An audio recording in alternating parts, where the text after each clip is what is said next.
Subscribe कीजिए हमारे channel को और बेल आइकन को दबाइए हमारी लेटेस्ट वीडियो सबसे पहले देखने के लिए।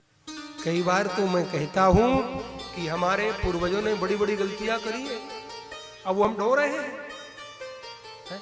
बंटवारा कर दिया। बाप जब दो बेटों को मकान बनाकर अलग अलग देता है तो भैया तेरा ये, इसमें तू रहे, इसमें तू रहे। यहाँ तो बांटने के बाद भी झमेला खड़ा हुआ है, अभी भी झमेला चल रहा है। बंटवारा हुआ लेकिन वो अधूरा हुआ, क्योंकि गांधी जी ने कहा कि जो जहां वहीं रह जाए। पटेल साहब तो कहते थे ऐसा नहीं, जैसा किया फिर वैसे ही होने दो। तो महाराज ब्राह्मण समाज की वंदना की गई है। तो ब्राह्मण कौन? जिसके माता पिता दोनों ब्राह्मण परिवार से हैं, माँ भी ब्राह्मण खानदान की हो, पिता भी ब्राह्मण खानदान का हो, और उससे जब बालक होता है उसे बोलते हैं ब्राह्मण। और एक भी गड़बड़े तो फिर ब्राह्मण नहीं है। और आजकल तो बड़ी विडंबना है, आग सब जगह लग गई। बड़े शहर का कचरा छोटे शहर में आता है और छोटे शहर से फिर देहात में चला जाता है। पहले बड़े शहर के लोग बिगड़ते हैं, क्या रखा है जातियों में, तो फिर कुत्ते बिल्ली के साथ शादी कर लो। क्या रखा जातियों में? अंतरजातीय विवाह करो। हाँ, अंतरजातीय विवाह करो, फिर अंतरजातीय अंतरराष्ट्रीय विवाह करो, फिर जानवरों के साथ विवाह करो, फिर बंदरिया के साथ करो, फिर जहां मना है वहां विवाह करो। कौन मना कर रहा है?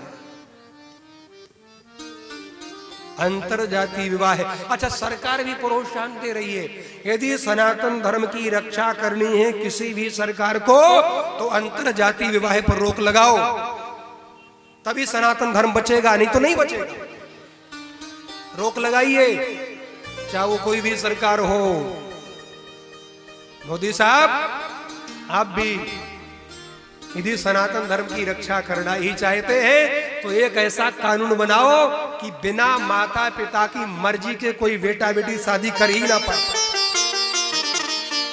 25 साल तक मैया बाप ने पाला पोसा, बड़ा किया, अपने शरीर में फटे कपड़े पहने, इसको खिला पिला कर तैयार किया, और 5 मिनट में कहता हम आपसे कुछ लेना देना नहीं है।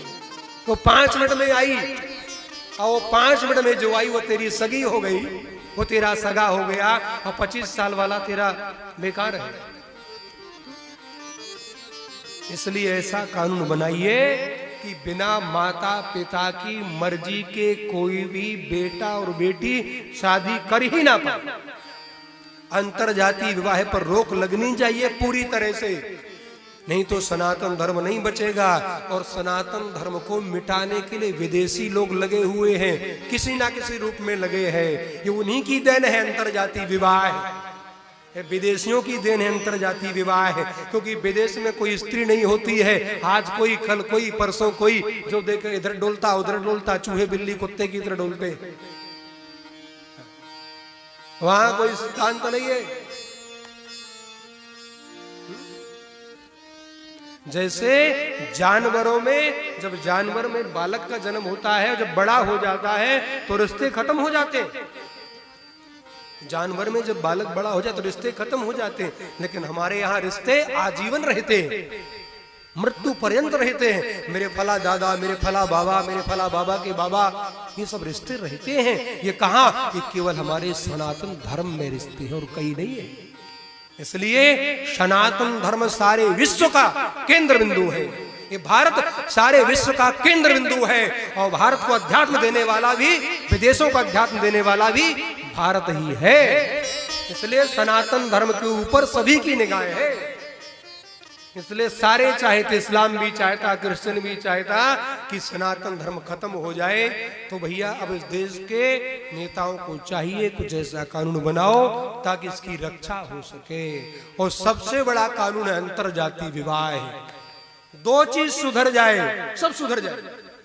2 चीज, बस 2 चीज को संभाल ले देश की सरकार, सब संभल जाएगा। रोटी और बेटी, बस।